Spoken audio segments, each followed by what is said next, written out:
fait un être quand il vient au monde? Il émet un son.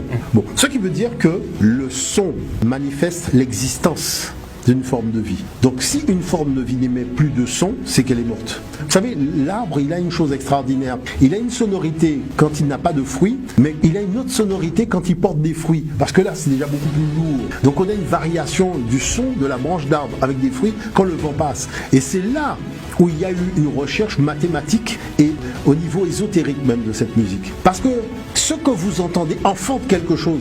Par exemple, je suis là, il y a une musique qui va rentrer dans cette oreille, et je vais me mettre à bouger. Et vous êtes sur le sol, vous faites des mouvements, et en même temps, vous êtes en train de stimuler vos organes à travers des mouvements que vous faites en dansant, tout en recevant un son. Donc à partir de ce moment-là, on comprend les mouvements du bassin qui sont effectués par les danseurs quand ils dansent. Parce que c'est là que la vie naît. Justement, cet enfant qui naît de la fusion du masculin-féminin, c'est tout cela qu'on va essayer de recréer.